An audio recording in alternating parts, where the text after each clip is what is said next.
예수님의 부활과 승천 이후에 명절인 오순절에 일어난 성령 충만 사건은 그 당시 제자들과 함께 있었던 모든 사람들에게 정말 충격이었고, 그 일을 통해서 사람들은 완전히 다른 사람이 되었습니다. 어떤 사람이요? 완전히 다른 사람. 우리 한번 더 해볼까요? 시작. 완전히 다른 사람. 네.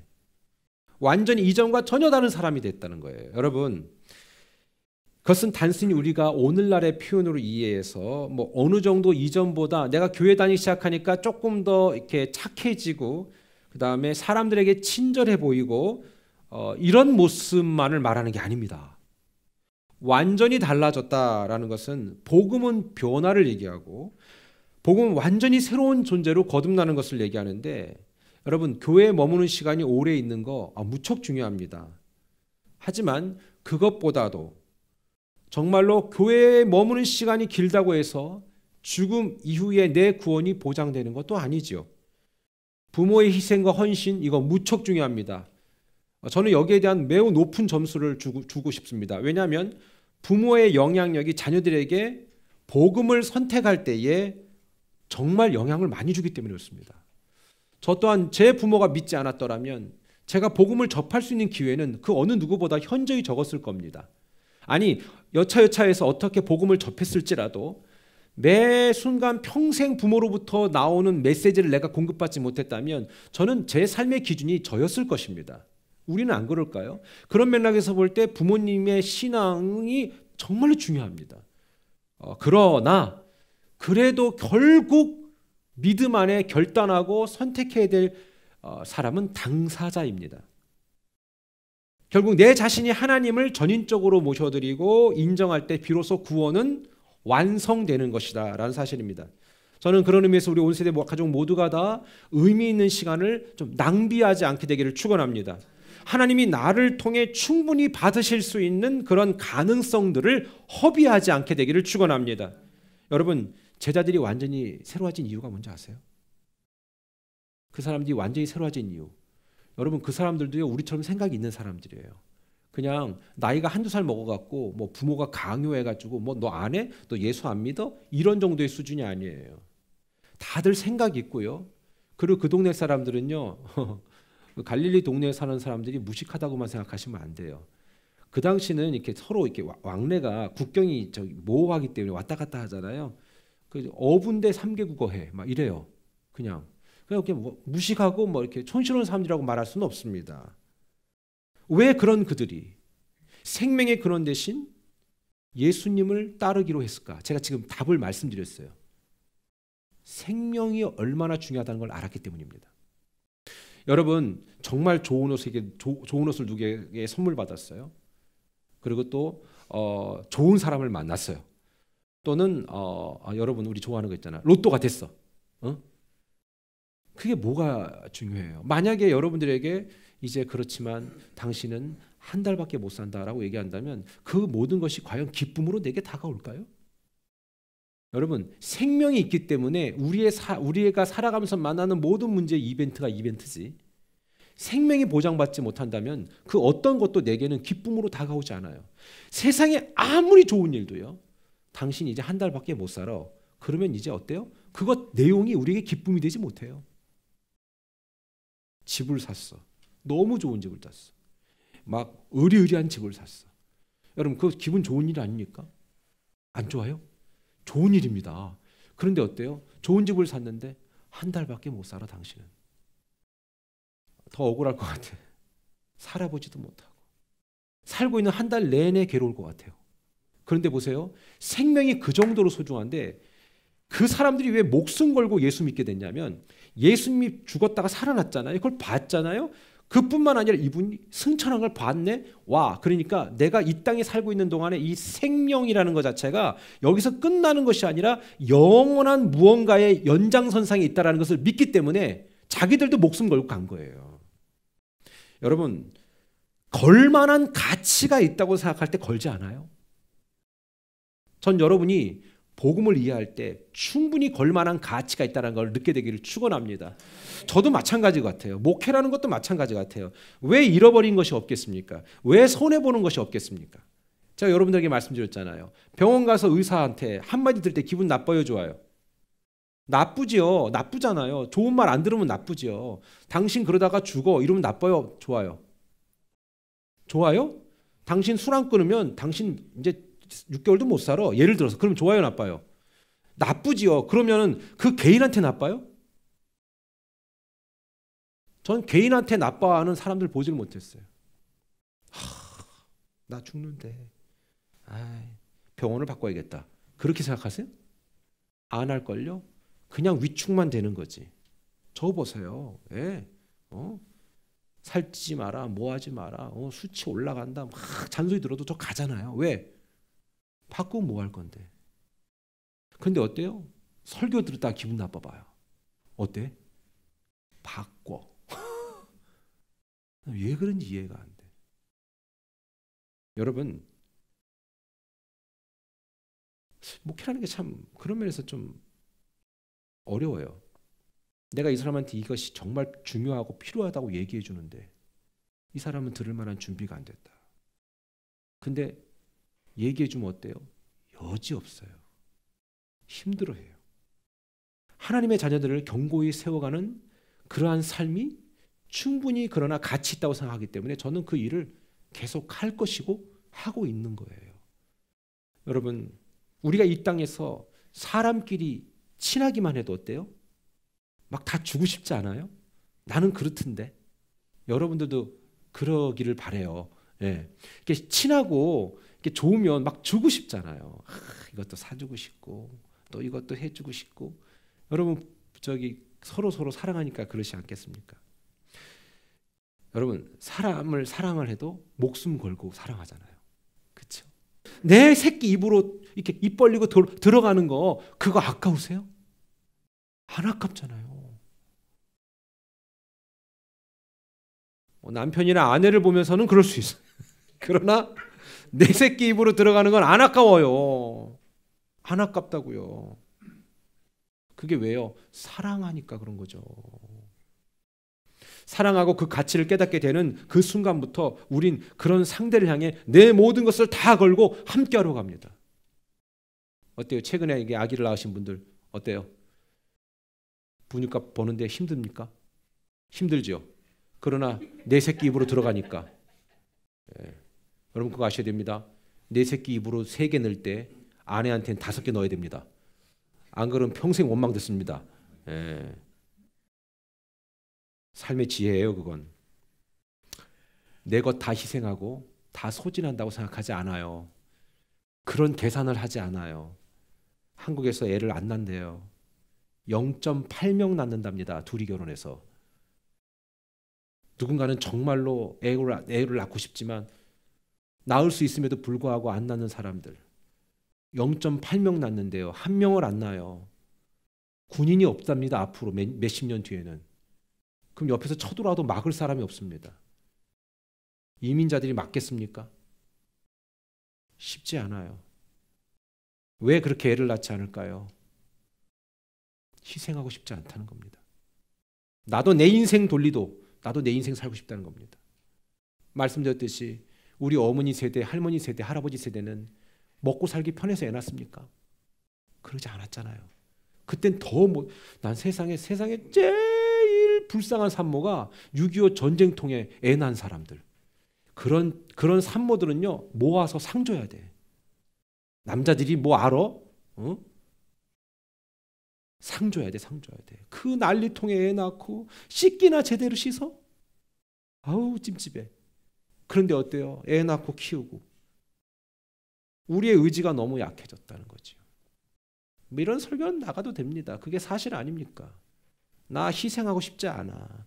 헌신하고 싶지 않아. 나 골치 아파. 애 하나 키우면 고등학교 졸업할 때까지 3억 든대요. 3억. 그럼 매번 다 바뀌는 것 같아요. 액수는. 언제는 7억 든다 그랬다가. 그러니까 그 수치도 웃기는 것 같아요. 여러분 3억만 들겠습니까? 여러분의 노동력은 얼마나 듭니까? 그런데 그런 자녀들을 키울 때 아까워요? 안 아깝잖아요. 사랑하니까. 가치를 아니까 막 갖다 쏟아부어도 나 하나 다 몸뚱아리 망가진다고 해도 그렇게 쏟아붓는 것이 아깝지 않은 게 사랑이라는 거죠. 제자들이 그걸 알았고 그 당시 사람들, 전 그래요. 제자들이 예수님을 뭐 그렇게 자녀 사랑하듯이 사랑했겠어요? 아니에요. 엄밀히 말하면 여러분, 복음에는 이기적인 성향이 있습니다. 저와 여러분의 생명이 보장받고 우리의 인생이 끝나고 나서 연장선상으로 이어지지 않는다면 나를 위한 투자를 할 것 같아요, 우리가? 저도 안 합니다.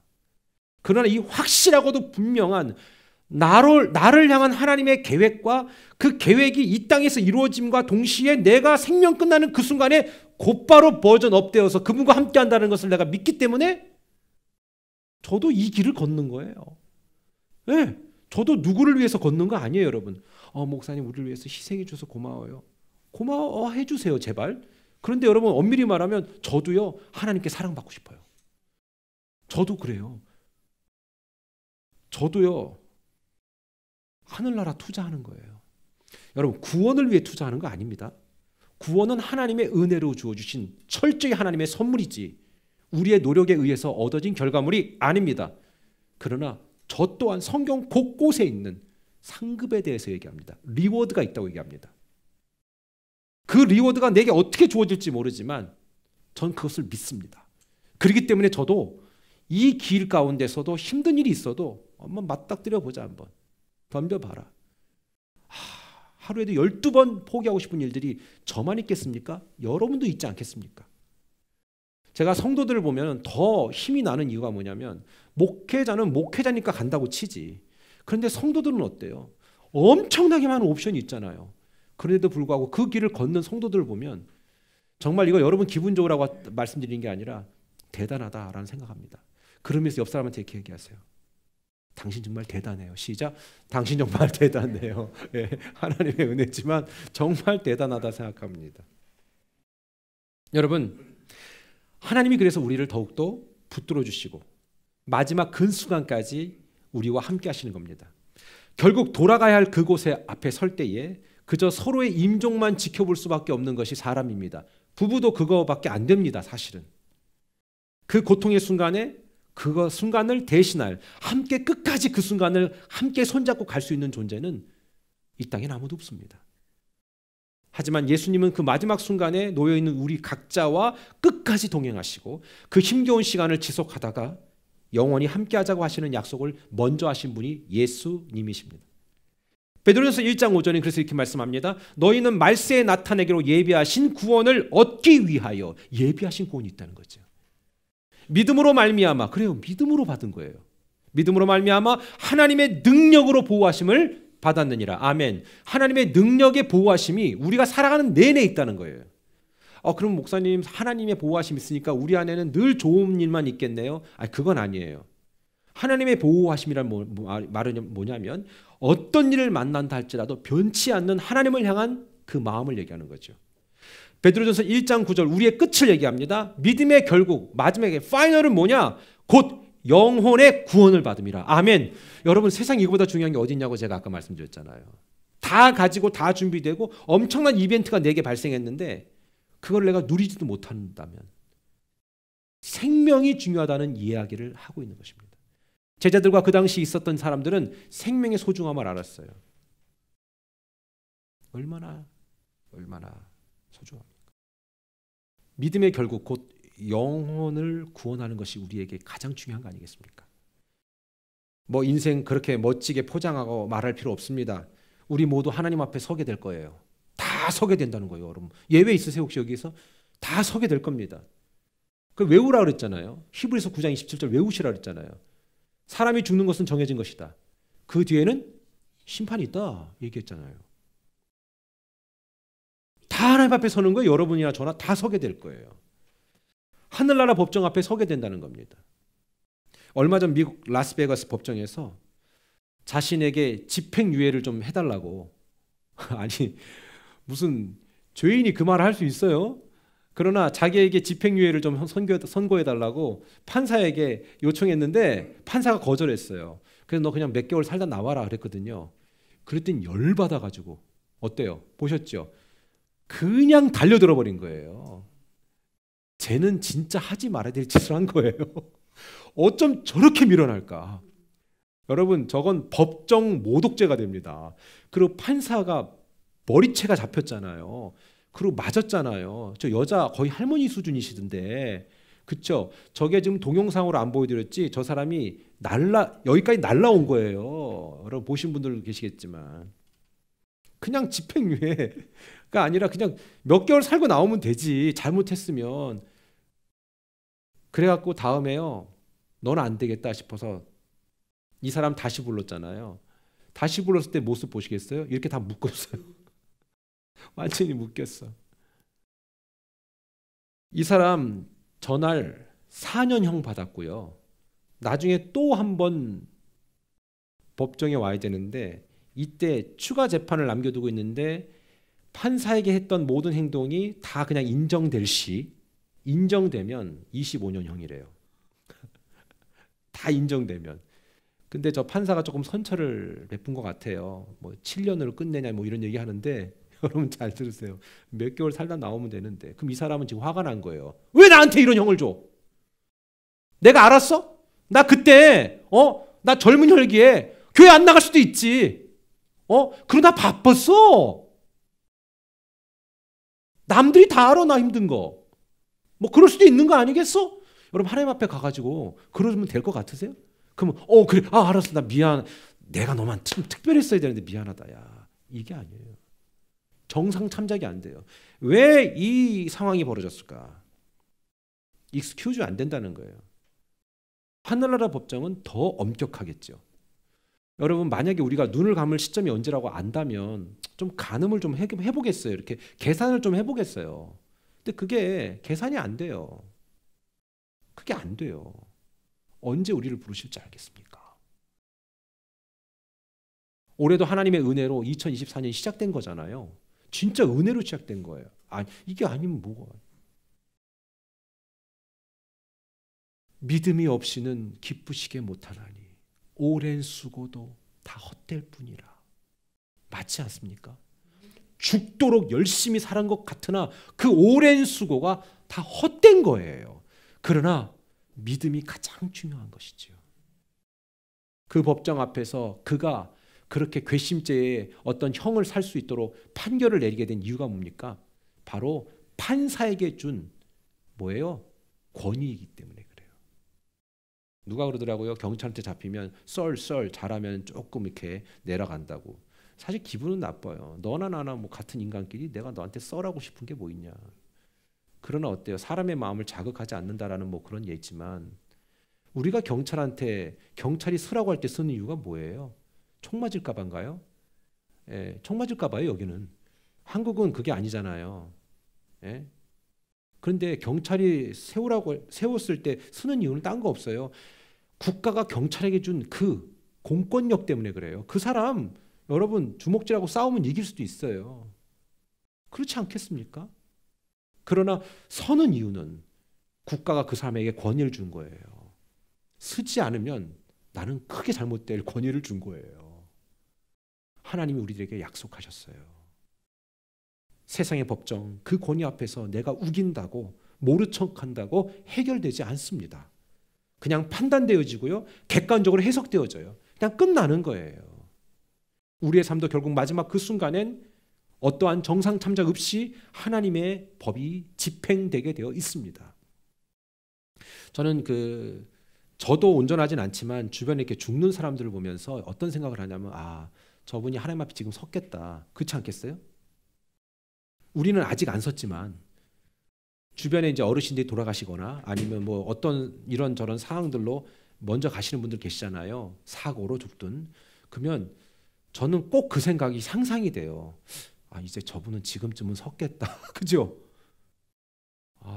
나는 아직은 기회가 있나 보다. 우리가 갑자기 쓰게 되는 그 순간엔 돌이킬 수는 없어요. 하나님 잠깐만, 나 그거는 아니었는데 나 잠깐만 나 좀 하나님 기뻐하는 거 좀 하고 올게. 좀 잠깐만 좀 제발. 내가 좀 잠깐만 좀 제발요 좀. 이게 안 된다. 그냥 못 돌아가. No turning back. 로마서 14장 10절에 이렇게 말씀합니다. 네가 어찌하여 네 형제를 비판하느냐? 어찌하여 내 형제를 업신여기느냐? 우리가 다 하나님의 심판대 앞에 서리라. 다 선다는 거예요. 목사나 성도나 다 쓴다. 뭐 목회자는 뭐 심판대 앞에 조금 이렇게 뭐 줄 서는 거 없이 뭐 이렇게 뭐 또 이렇게 와이로라 그래? 뭐라 그래? 새치기. 새치기. 아, 일본 말이구나. 안 돼. 미안해요. 일제히 잔재가 이제 녹아 있어서 여전히 스매끼리 막 이런 거 와르바시 이런 거 합니다. 죄송합니다.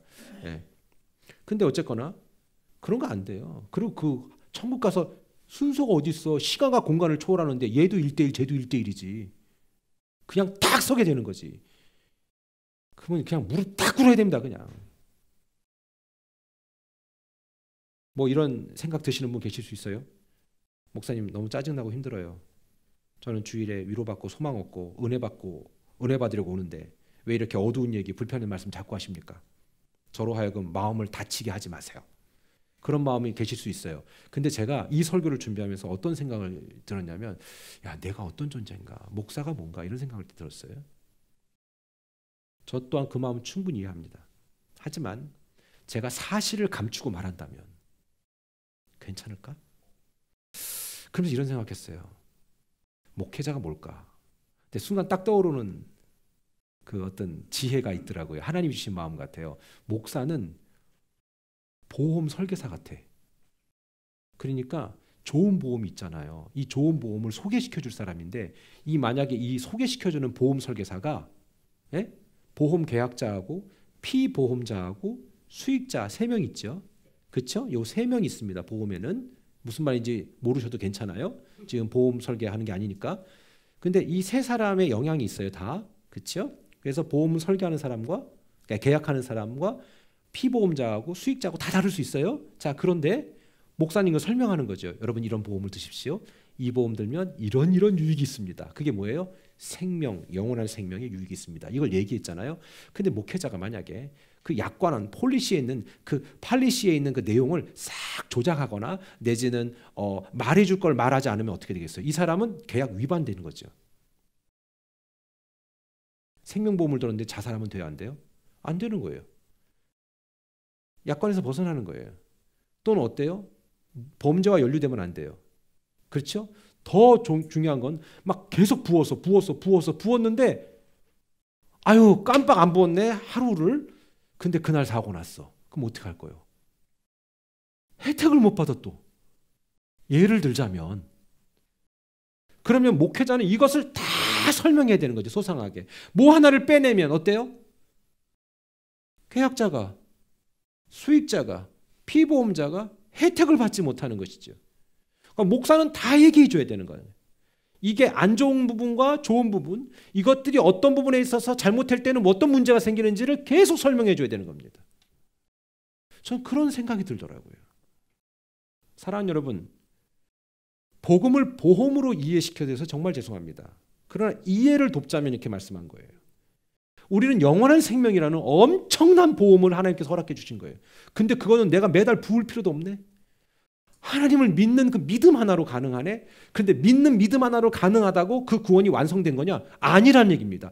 그 안에 들어가면은 약관이 많아. 그게 뭐예요? 그거는 자연스럽게. 여러분 혹시 그 나쁜 의도를 가지고 보험을 약간 이렇게 이상하게 노리는 사람이 있습니까? 그걸 뭐라고 얘기하더라? 보험 사기단. 그렇죠? 자해 공갈단 이렇게 얘기하잖아요. 그거는 나쁜 거죠. 그거 걸리면 끝나요, 그거.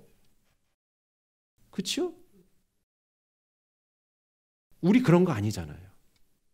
하나님의 복음을 내가 받아서 내 안에 있는 여러 규약들은 내가 억지로 지켜갈 것이 아니라 내가 받을 것을 생각하면 여러분 그 안에 있는 그 조약 그 조항들을 요리조리 피해 다니면서 이렇게 지금 매달 그걸 붓고 계십니까?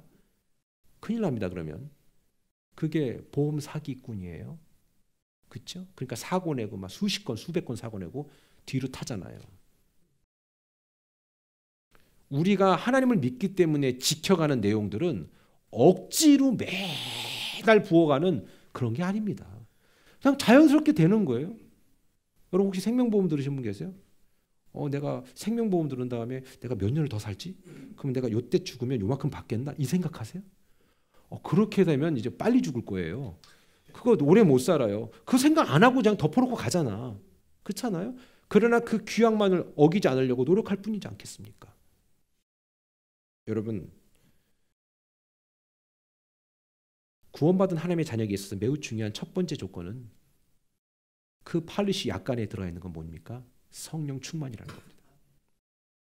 성령은 곧 하나님이십니다. 성령은 우리를 구원으로 인도해 주시고 깨닫게 하시고 확신을 주시는 분입니다. 그리고 무엇보다 매일매일 우리와 함께하기를 원하는 분이 성령입니다. 여러분, 성령님이 함께하는 사람 욕할 수 있겠습니까? 이럴 수 있어요. 야, 삐 할 수 있어요. 왜? 욕하지. 저도 해요, 여러분. 그런데 기억해 보세요. 그렇게 순간적으로 우리가 확 그럴 수는 있잖아요. 내질릴 수는 있잖아요. 근데 그러다가도 어때요? 성령님이 내 안에 계신 성령이 나를 터치하잖아요. 에이, 입이 좀 걸지다, 야 너.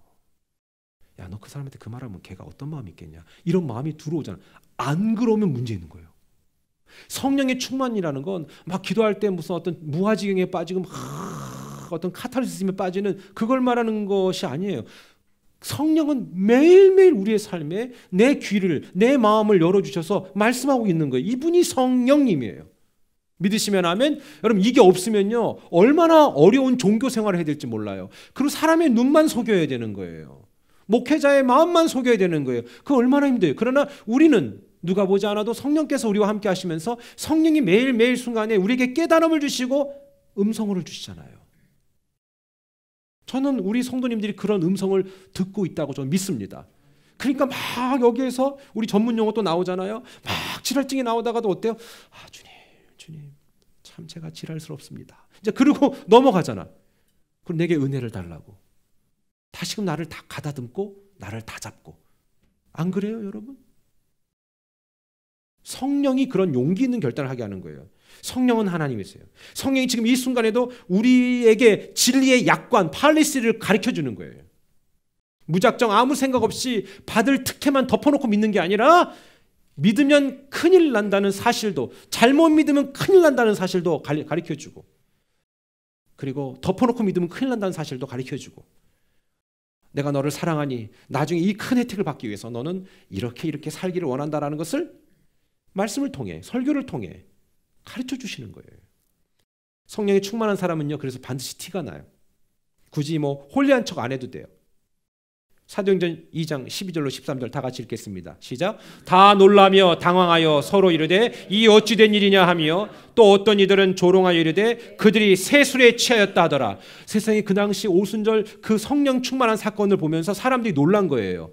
누가 봐도 그게 보여진 거예요. 성령 충만은 나 성령 충만해요? 요즘에 좀 충만한 것 같아요. 이거 굳이 말 안 해도 돼요. 나 요즘에 좀 성경을 좀 보는 것 같아. 나 요즘에 차에서 찬송을 좀 많이 들어요. 그게 충만이 아니에요. 물론 충만하면 당연히 그런 일이 일어나겠지만 그러기 때문에 충만한 게 아니에요. 누가 봐도 그 사람이 충만한지 안 한지는 굳이 티내지 않아도 다 알아요. 왜? 오늘도 보니까 다 알았다고 되어 있잖아요. 오늘 성령의 충만을 예로 들었던 내용이 뭐가 있어요? 술에 취한 사람 같았다라고 얘기합니다. 술에 취하면요 다 알아요. 술에 취하는데 모르는 건 누가 모를까? 같이 취한 사람 몰라요. 네. 지도 취했으니 아나. 같이 취했으니까 모르는 거예요. 자, 그런데 얼굴이 칠 때 볼개지죠. 얼굴이 볼개지고 언어와 행동이 부자연스럽습니다. 성령 충만하면요 은혜로 얼굴이 환해요. 그리고 언어와 행동이 부자연스럽습니다. 이게 뭐예요? 언어와 행동이 내 마음대로 하지 않습니다. 그분의 통제를 받게 됩니다. 누가 봐도 기능적인 문제가 생겼습니다. 예전에 저 사람의 기능, 펑션은 이렇게 했는데 이제는 이렇게 안 하고 이렇게 하죠. 이게 충만이에요. 술은요 우리 몸에 들어오면 중추신경에 문제를 줍니다. 단순히 액체가 우리의 몸과 생각과 인격 전체를 단순한 액체일 뿐인데 우리의 몸과 생각과 전체 영향을 줍니다. 저는 1부 때도 사실 되게 불편했거든요. 왜냐하면 이걸 얘기해야 되니까. 근데 제가 또 이런 갈등이 온 거예요. 야, 너 보험 설계사라며. 진짜 천국 보험 설계사라며. 너 거기 약간 뺄래? 근데 사실 우리 성도님들 해당되는 분들이 왜 없겠습니까? 그러니까 제가 이렇게 말할 때마다 이렇게 움찔움찔 하잖아요. 그러니까 저한테 움찔을 주지 마세요. 부탁드려요. 움찔을 주지 마세요. 제발. 움찔을. 근데 여러분 보세요. 술이라는 게 가져다 주는 영향력이 있잖아요. 그게 우리 인생에 1도 도움 안 된다니까. 진짜 0.01도 도움 안 된다니까. 그런데 자꾸 거기에 우리가 사로잡히게 만들잖아요. 담배는 조금 더 도움 될 것 같아요? 아니요. 1도 도움 안 돼요. 정말로. 저는 예전에 들었거든. 성도님들한테 하룻밤에 룸에서 드시면 800에서 1,500불 나온대요. 한국 돈으로 200만 원이거든요. 한국은 더 마실 것 같아요. 저는 안 가봤으니까. 그런데 여러분 어떤 사람은 헌금 내는 게 되게 힘들다며요. 여러분 잘 생각하세요. 사랑의 정도와 관계의 정도와 집중의 정도가 다르니까 그런 거예요. 나는 이해는 합니다. 뭐가 이해되냐면 아까워하는 거 이해합니다. 사랑하면요 안 아까워요? 사랑하면 제가 그랬잖아요. 내 새끼 입으로 들어가는 거 아깝지 않잖아요. 저 여러분들 술 끊으라고 지금 책망 주는 거 아니에요. 그냥 팩트를 말씀드리는 거지. 여러분 몸은 여러분이 알아서 하세요. 제가 뭐 어떻게 어른들한테 내가 뭐 얘기하는데 내 말 들어요? 한번 찾아봤거든요. 도대체 술이 어디에 우리에게 도움이 되는지. 그런데 보실래요? 뇌에도 문제 일으키고요. 구강, 인후에도 문제 일으키고요.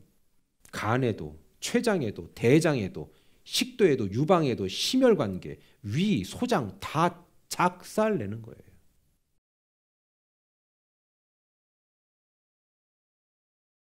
저는요 진짜로 말씀드릴게요. 술, 담배 드시는 분들 정죄하는 거 아닙니다. 왜? 저는 정죄할 이유가 없어요. 근데 몸을 상하게 하지 마시라고요. 힘드시면 저한테 오세요. 내가 놀아드릴게. 어.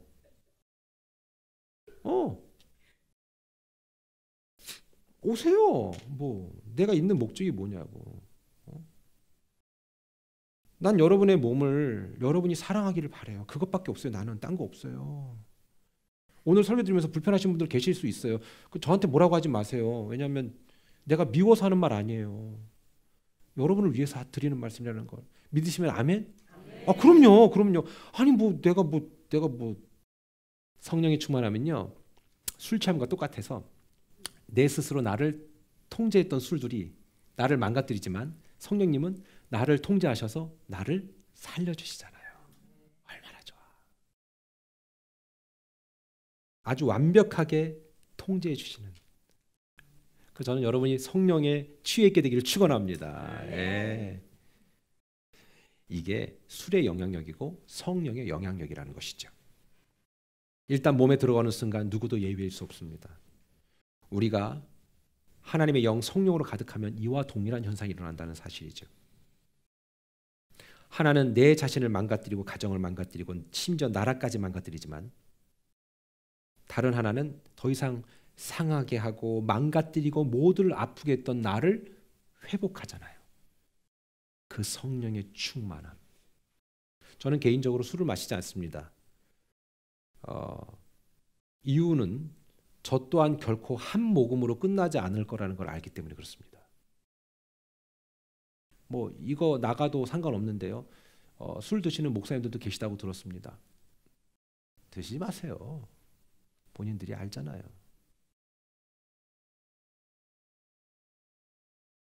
제가 보니까 술 취하면 성령에 취할 수는 없더라고.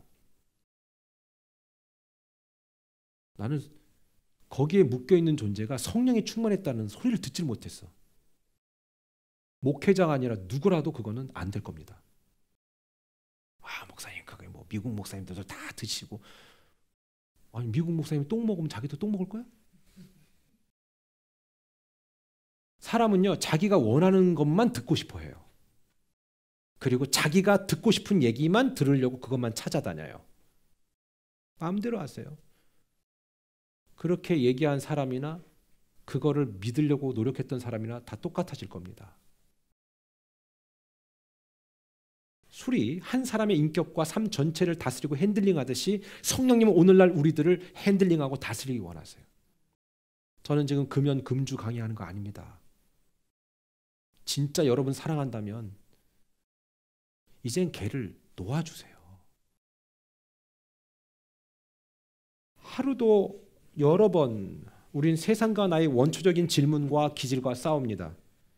우린 그때마다 잠시 성령이 나와 함께 하신다는 사실을 잃어버릴 때가 있지만 이내 다시 정신을 차리고 어때요? 붙들잖아요. 성령은 오순절 이후 새롭게 등장하신 분이 아닙니다. 이미 창세전에 그리고 구약에 활동했던 선지자들이 사사들이 경험했던 그분들이 바로 성령입니다. 히브리서 9장 14절에는 분명히 말합니다. 하물며 영원하신 성령으로 말미암아 흠없는 자기를 하나님께 드린 그리스도의 피가 어찌 너의 양심을 죽은 행실에서 깨끗하게 하고 살아계신 하나님을 섬기게 하지 못하겠느냐. 성령은 우리들에게 매 순간마다 우리의 일거수일투족을 은혜의 길로 이끌어 주시기 위해서 무던히 노력하시는 분입니다. 지금도 끊임없이 말씀하시는 성령은 이 시간에도 성령이 이 부족한 종의 입을 통해서 여러분들에게 가르쳐주고 지도해주고 얘기하는 것이죠. 성경의 맨 마지막 요한계시록은 성도와 교회가 마지막 때 반드시 잊지 말아야 될 지침을 얘기해주고 있습니다. 그런데 여기에서 너무나 여러 번, 한 7번 이상을 강조하는 게 뭔지 아십니까?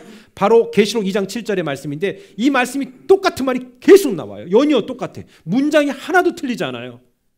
귀 있는 자는 성령이 교회들에게 하시는 말씀을 들을지어다. 이기는 그에게는 내가 하나님의 낙원에 있는 생명나무의 열매를 주어 먹게 하리라. 아멘.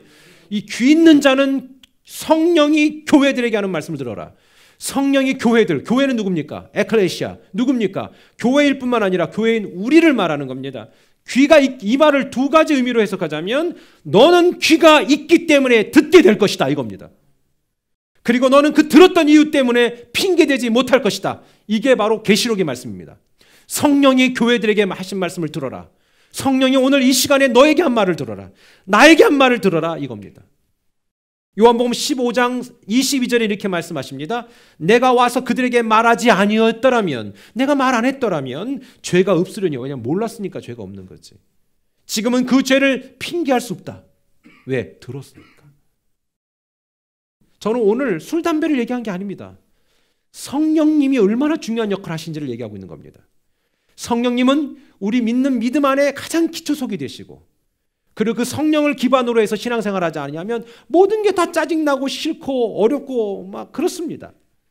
그러나 성령이 함께 하시면 모든 것이 너무나도 자연스러워지는 것입니다. 사랑하는 여러분, 무엇에 사로잡혀 사시겠습니까? 무엇에 따라 살다가 부름받기 원하십니까? 나의 시간, 나의 환경, 이 모든 것에서 이루어지는 일들, 마지막 날 내 생명을 구원해 스스로 구원해낼 수 없는 그 어떤 일에 내 삶 전체를 맡긴다면 정말로 허망한 일이 아닐 수 없을 것입니다. 2000년 전 제자들과 현장에 있던 모든 사람들은 성령과 함께 새로운 삶을 시작했습니다. 그러한 삶이 주는 환상적인 기쁨을 그들은 알았기 때문에 세상에 죽음을 각오하고 자기가 믿는 것을 끝나지 않고 전했습니다. 여러분, 2024년도에는요, 우리가 성령께 사로잡혀서요, 내 주변 사람들이 나를 뭐라 한다 할지라도 예수님 말하고 그리고 나를 통해 예수님이 드러나고 그 성령 충만이 그들에게도 흘러갈 수 있는 그런 놀라운 일이 있게 되기를 축원합니다. 우리 온 세대 가족 모두가 다 언제나 우리에게 좋은 것만 주시려는 성령의 인도하심, 그 이끄심, 이것을 사모하면서 성령에 사로잡혀서 성령과 함께 동행하는 놀라운 축복을 누리시기를 주님의 이름으로 축원합니다. 기도하겠습니다.